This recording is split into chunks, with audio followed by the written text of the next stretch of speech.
Hey everyone, welcome back to the channel. Thanks for tuning in for another episode. We've got extremely unusual high temperatures going on right now for right around November 1st. Generally speaking, our highs, if we're lucky, are mid 50s with lows well below freezing. Last year at this time we were froze over even, and right now we still have water temps that are in the low 50s. And we've got a warm front that has pushed through the last couple days where we've been back up to about 80 degrees, extremely unseasonably warm weather, which is kind of interesting to me because it creates some fantastic days to be out on the water. Meaning, yesterday I was out fishing in shorts and a t shirt, which never happens this time of the year. The problem is it actually can lead to some pretty difficult fishing.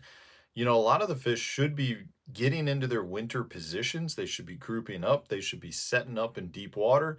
But because we still have water temps that are kind of right on the low end of turnover, and we've got really warm temperatures, which is causing a warm up in certain areas of the lake, it's spreading the fish out quite a bit. It's got the fish in a confused state where you can go fish their wintering haunts and you might find a few fish.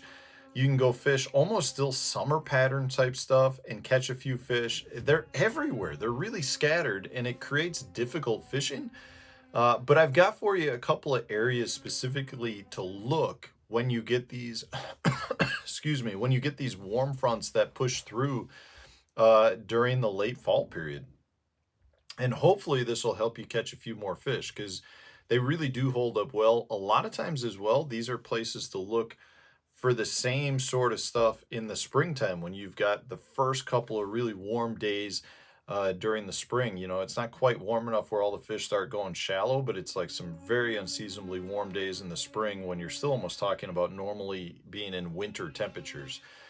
So the first thing that I like to do is I like to look for places that are adjacent to that deep water wintering haunt. So, generally speaking, a lot of the fish are going to be either in deep water or relating specifically to deep water. So a lot of times I want to be looking for areas that are closer to deep water because I do believe the fish will move on these days where you get these really warm trends. You get a couple of days of warm weather, and a lot of times what will happen is the fish, more than moving, say, horizontally in the water column, where maybe they move from like a main lake way to the back of a bay, a lot of times they almost move more vertical. So they may have been deeper, and deep could be relative. Deep could be 10 foot of water and they'll move up to 2 feet. It could be 30 feet of water and they move up to 10 feet.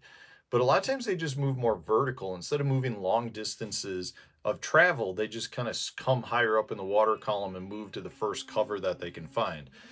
So, with that knowledge, what I'm looking for a lot of times, some of my favorite places are just going to be break lines. A lot of times your wintering locations are at the base of a break line.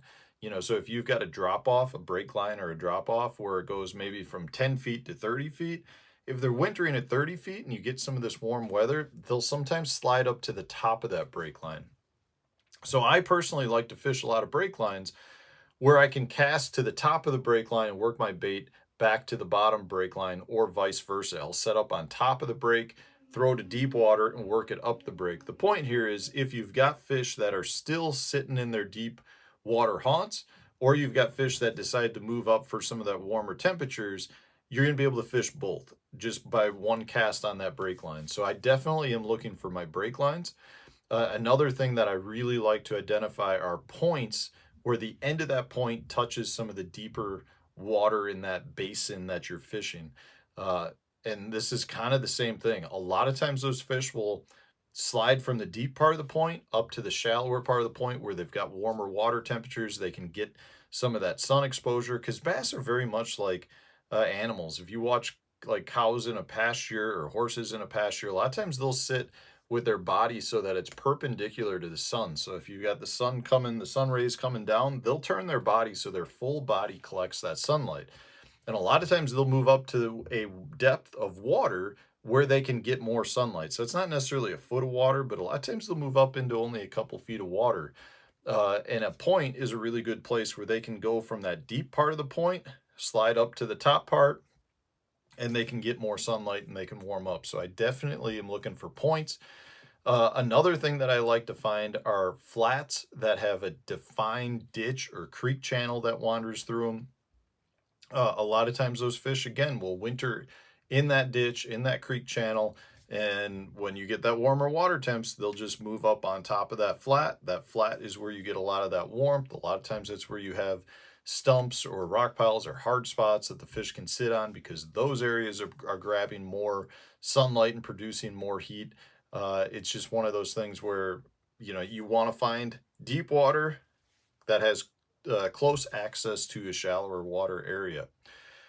If you don't have that, so a lot of our natural lakes, you've got the break lines, you got the points, but you don't have a defined channel that leads into some of these areas. That's where I'll start looking, if I'm fishing, say, a natural lake that's much flatter, doesn't have defined break lines, doesn't have really good points, doesn't have the creek channels. That's when I'll start looking for your hard target objects.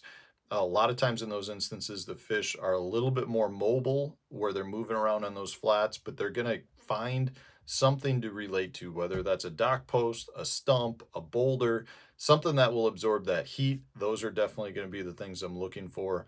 And a lot of times on lakes that are much flatter, lakes that don't have much structure in them, those fish tend to live on that stuff year round, because there's such limited cover that any piece of cover they can find can be a really good thing for them to hold on.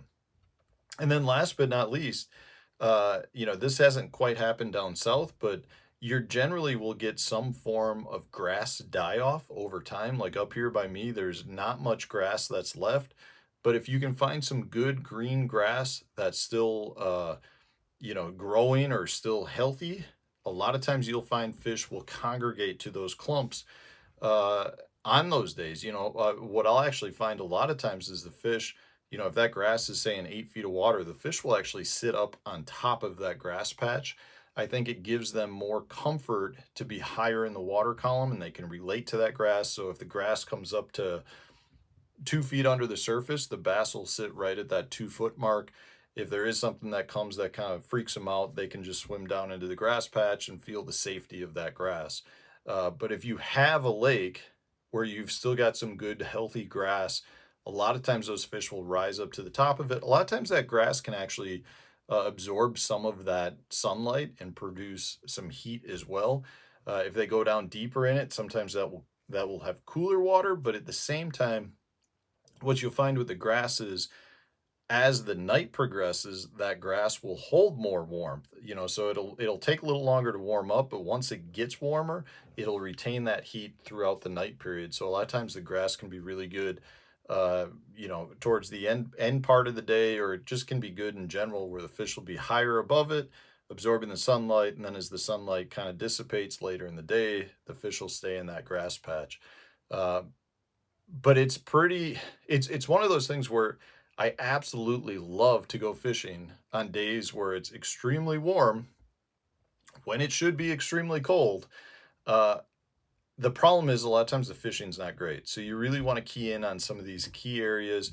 And a lot of times you still can establish a pretty good pattern. So if you run some of this cover that I've just mentioned, I'm telling you, you're going to have much better odds at catching a bunch of fish on these really warm days, which is going to help you to just enjoy one of the last warm days of the year for you.